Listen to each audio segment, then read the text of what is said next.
Hey, everybody, and welcome to the Mighty Matt Podcast. I'm Matt Sterling, your host, and I am honored to be joined by wheelchair rugby legend and the visionary behind Ability 360, Phil Pangrazio. Ability 360 is a world-class athletic facility in Phoenix, Arizona, catering to adaptive sports, where Phil served as president and CEO until his recent retirement. I was lucky enough to attend a rugby tournament at Ability 360 last month and was completely blown away by the event and wanted Phil to share his story. So welcome, Phil. How are you, buddy? Doing good. Glad to be here. Excellent, excellent. I don't like to, say things like, what's your disability? So I like to turn it around and say, to overcome life's obstacles takes great strength. So when did you become mighty? 1979. Nice. And you were in New York, correct? I was. Western New York. Little small town between Rochester and Buffalo. It was a car accident, is that correct? Yeah, car accident. Yep. And then you did your rehab at the University of Rochester? I did. Yep. Strong Memorial Hospital. How was that experience? Long. Really? Yeah. Well, I was in for 10 months. Oh my God. Yeah. And that's unheard of today. They don't do that anymore. They don't allow you to stay for 10 months. Sure. Now with an injury like I had, on a spinal cord injury, C6-7 cervical injury, you'd be out in 6 to 7 weeks, Yeah. which is unbelievable, really, when I think about it. Because in my mind, I needed every bit of that 10 months. Sure. It was very helpful. It really got me to the point where I was ready, to go home Yeah. and deal with home life again. So yeah, it's unfortunate that what we see today is you're out the door, you cost too much money. Right. Right. Now, when you were in there for 10 months, were there a lot of other patients with similar injuries, or what did it feel like to be in that situation? Yeah, there were, and we shared rooms. There was one room I was in rehab. After I got out of ICU, they moved us up to rehab. Yep. And I think initially I was in with a room with 3 people. There was a young woman had a spinal cord injury, an older gentleman, spinal cord injury, and then at one point I was in a room where there were 5 of us. Wow. That was crazy. That was great. From what I've read, you took kind of a pragmatic approach to your disability. Did you get that from your parents or the support you were getting in the hospital? How did you wrap your head around your disability? I just think that was really just my personality more than anything. I mean, when I woke up in the hospital, I knew I was screwed. I knew I had done something really bad, and it just didn't seem to me that this was going to heal Right. to the point that I was going to walk again. So I just rolled with it and said, "Okay, all right." Yeah. Yeah. So that's kind of how I viewed it. I just didn't.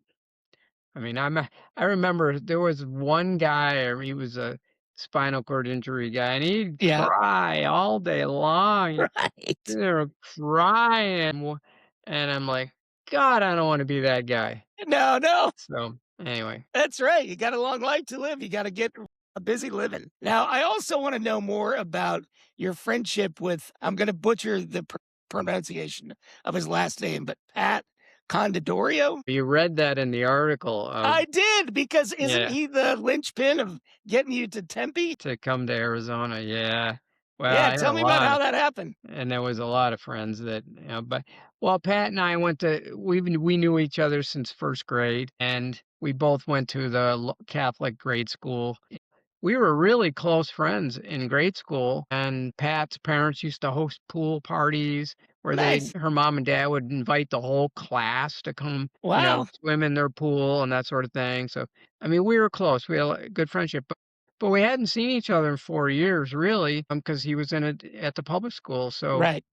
when he came up and visited me, he just told me that, Arizona State he was going to Arizona State at the time. And he just said, hey, it's flat. It doesn't rain. It's not snowing. It's warm all the time. He goes, this would be a great place for you. And I actually applied to University of Texas, Yep. University of Miami, San Diego State, Arizona State. And I think ASU was the first place that accepted me. So I was like, Nice. so I was like, I'm going. So That's great. and that's where I ended up. That's great. And then, You majored in health services administration and policy. Yes, I And did. what brought you to that? Well, I thought in my mind, like I spent a lot of time in a hospital, Yeah, so what better to do to be a hospital administrator?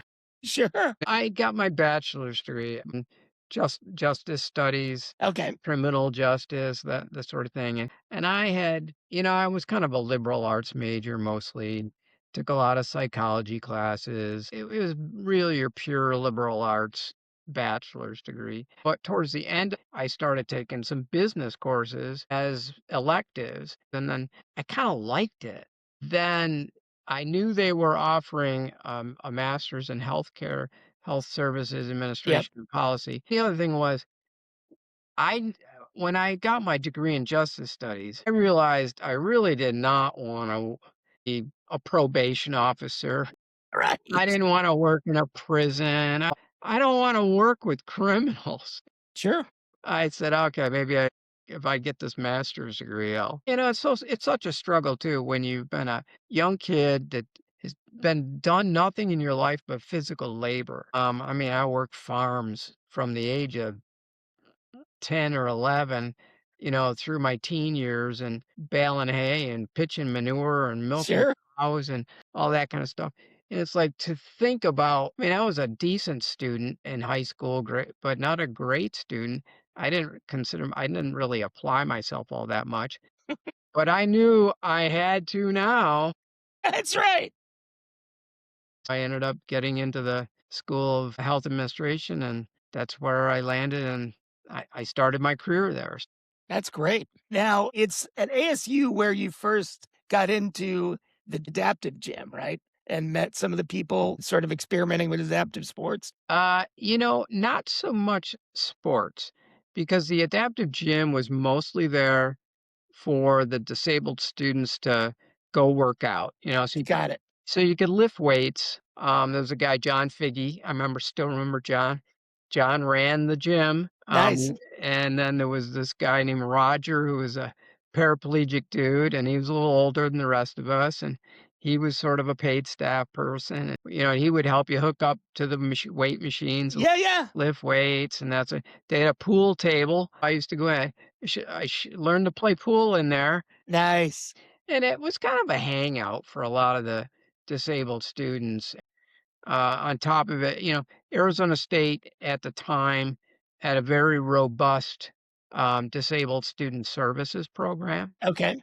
And you got to remember, this is 1981 when we started there. ADA had not passed yet. Dormitories were just beginning to become accessible to people with disabilities. So anyway, the gym was it was a socializing place in a lot of ways, but it was a lot of fun too. Yeah. And is that where you were exposed to world wheelchair rugby for the first time or? No, no, not at all. In fact, it was until about 1990. I ran into a college friend, Okay. um, and Eddie Alexander. Eddie was a quad, and I had just finished my graduate studies. Was starting my career in healthcare, and I was a little older than he was, so I knew him, but we weren't real close friends or anything like that. We didn't hang out together. But he told me, we're trying to start a wheelchair rugby team and we practice out in Mesa. And Nice. he's like, you could play this sport. You could do it. You got the physical ability to play. You should come out and check it out and give it a try. So I thought it was the dumbest thing in the world. I mean, I played sports in high school and I was a jock and all that Yep. stuff. So I just figured that there is no way playing some sort of sport in a wheelchair could any way simulate the sports I was used to playing. So Absolutely. I thought it was the dumbest thing in the world. But I was at a point in my life, I went home and I started thinking about it and and I just decided, well, I'm gonna go. I'm gonna show up. And it was better than hanging out in the bars on Friday and Saturday night. Sure. That's right. Oh, that's because I didn't that enough in my late 20s, all through my 20s. And I showed up and there was about 8 guys there, and it was a grade school cafeteria. Wow. And there were, you can envision there's pillars, the ceiling's not very Sure, you got to work around all that you gotta stuff. work around the pillars, the ceiling isn't very tall. It's not a gymnasium. The Yeah, ball kept hitting off the ceiling, and, I mean, it was pitiful. It was yeah, right.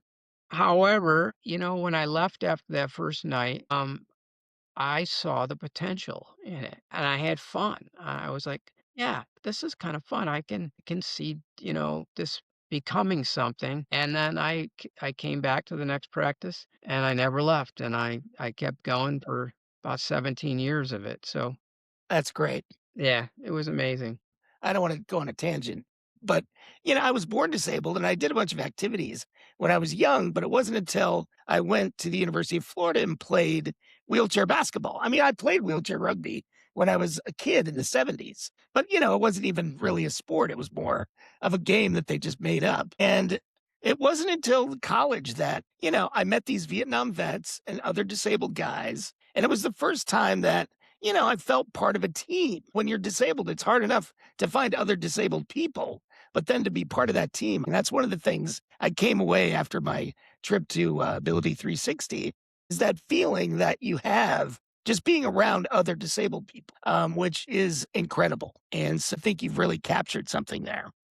What sparked your idea to develop Ability 360, the athletic part of the facility? After playing wheelchair rugby for 10 years, eventually, and I served on the board at Ability. It was actually called Arizona Bridge to Independent Living at the time. Okay. I was on their board of directors for 9 years, and then their executive director resigned. I became the new executive director there at 8.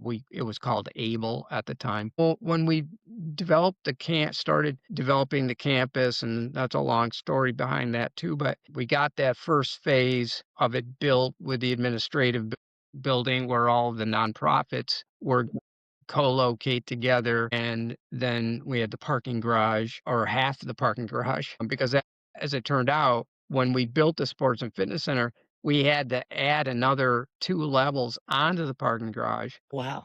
to accommodate the city parking requirement for this. But we had the 2.5 acres of a 6-acre piece of land that we built on. So we had this 2.5 acres left over, and I just felt like,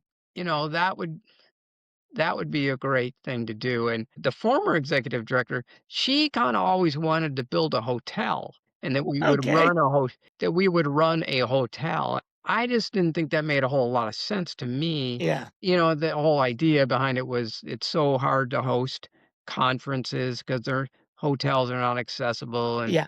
we could make this hotel 100% accessible for our people with disabilities, blah, which is great. How many days out of the year do we all need that hotel? Right. Yeah, exactly. And I just was like, wow, after my experience playing wheelchair rugby and the struggles we had with finding gymnasiums to practice in, thought nothing better would be to build a sports and fitness center. Sure. And that's kind of how it evolved. And there was a couple of, Gary Van John, he uh, ran the wheelchair basketball program in Phoenix. He and were friends, and we discussed it, and I pitched it to him, and he liked the idea, and others. I started pitching it around, and Sure. everybody kind of liked it. So that was kind of the genesis of it, I guess. Yeah, and what was the response from the city and the state overall? Was there pushback or was it embraced? Um, well, we were fortunate in that in 2005, the city of Phoenix announced that they were embarking on their new bond program, and they allowed nonprofits to compete in the bond program because that leveraged city dollar. It just whenever a nonprofit does provide service in a community, it's good for their city. So Sure. that's why they let the Boys and Girls Clubs and the Yeah. YMCA and the symphony and anything that might the zoo. Yeah. Those are long running places that have been included in bond programs in the past in different cities. So we got together, a couple of us, and we decided to put a presentation together, and pitch the idea for the bond. I remember we met with the city manager, we met with the mayor, we met with city council people. Sure. So we did all of that ahead of time, city parks and recreation staff. And so those meetings were very helpful because it generated enthusiasm for the project. And I will say, not a one of those public officials did not get behind this from the beginning. Great. They That's did, great. they just thought this was the greatest idea since sliced bread. I mean, Well, it is, quite they frankly. It's I mean, amazing. they just and it was a great idea, and it was something they all felt that our community would benefit from it so greatly. And anyway, when we had to go through the whole bond process and pitching it to citizens committees and that sort of thing, and it just overwhelmingly achieved support. And ultimately, we got more money in that bond than any nonprofit in the city Wow. of Phoenix. That's great. We got 5.3 million in the bond, and that launched our capital campaign. And anyway, it was awesome. That's wonderful. And obviously, the place has snowballed since then. What is one of the biggest events you have every year? Well, you came to a wheelchair rugby tournament. Those are always bigger events. The wheelchair basketball is even bigger because wheelchair basketball has been around for so long and there's so many teams across the country. But we've hosted just a lot of different sports, goal ball, and now they're doing football. And Nice. so there's a lot of things. I mean, we host dinners and, Sure. you know, they just had poker night a couple weeks ago Oh, you're or kidding me. last week. Yeah. There's That's great. well, and it's sort of a private event, but there's a woman who runs a big poker night, and she's been doing it for 5 or 6 years at Ability 360, and she donates some of the proceeds of the poker night to us, and so it's kind of cool. So I mean, anything and everything has been hosted in there. I Yep. mean, we've had political rallies in there for Yeah, sure. which we're nonpartisan. So Yeah, yeah, right. we offer it to the Republicans, we offer it to the Democrats. Who cares if they pay? Bring them on in. Right. You want to bring your gubernatorial candidate in here to have a Yeah, let's hear rally? from them. Let us know. And it's been a great venue for just about anything. Yeah, it is wonderful. I'll put the link on the video, but I encourage everyone to go to ability360.org just to see the facility. If you've never been there, I'll provide a link so that if you want to donate, feel free to go there and do that. But it is a fabulous facility. Anyway, so I also want to have a little bit of fun with you if you're up for it. What is the best trip that you've ever taken? The best trip. Actually, I think I've done a bunch of cruises, so Okay. I've cruised 4 times. But I've only been overseas once, Okay. and I went to London and then to Madrid. So and those that and that was all in the same trip. Nice. Went to London for 5 days and Madrid for 4 days or something along those lines, and that was what I did. My ex-wife and I did that trip together. It was a fabulous trip. I wish I had been able to do more European types of Yeah. there's so many places in Europe obviously I've not been to. I've only been to London and Madrid. So, Sure. I know, and now I'm getting a little older that I really don't have Hey. any desire to get on an aircraft. Yeah, no, I hear you. I haven't been to the airport in 5 years. I'm in LA and I like it here. But those are 2 fabulous cities. I Yeah, mean, yeah, really, absolutely. the history is amazing. The other thing I wanted to ask, what is the funniest or most bizarre thing a stranger has come up and asked you?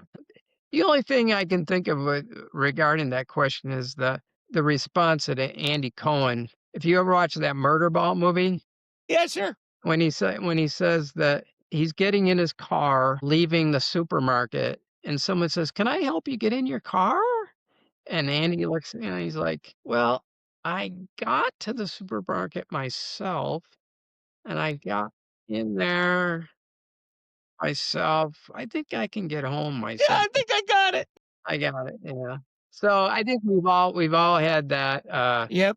same experience. I mean, I'm okay with little children saying, "There's a guy in a wheelchair." Yeah, of course. We've Yeah, all they had haven't seen that. anything. They're just being curious. Yeah, I don't have a problem with that, so, No, That's great. Most of it's pretty benign, I guess. Yeah. Yeah, of course. Now, here's another question. If I were to clone you and there were two Phil Pangrazios sitting in front of me, what would I ask to reveal the real Phil? Ask Phil about the night he threw the party for his high school classmates in his grandfather's quarry. Happened. Or the other one, you could ask about how Phil and his older brother, 13-year-old Phil, maybe 14, Yep. and his older brother um, stole 120 cases of beer off a derailed train wreck. Yeah. Okay, here's the question on that. What kind of beer was it?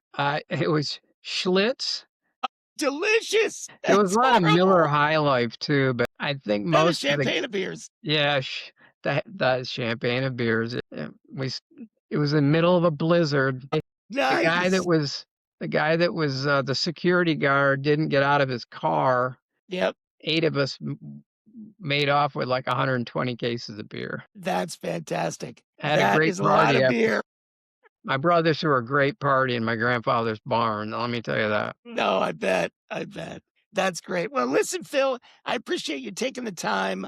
Can't describe to you how great I felt after being at Ability 360, meeting you, being among all those energetic disabled people. It was just inspirational to me. So I think you've got a great legacy going there. And I look forward to seeing you the next time I'm there. Awesome. You too. I'm glad you came out. It's awesome that you made the trip. So Absolutely. I'll be there again. thanks for having Thanks. me.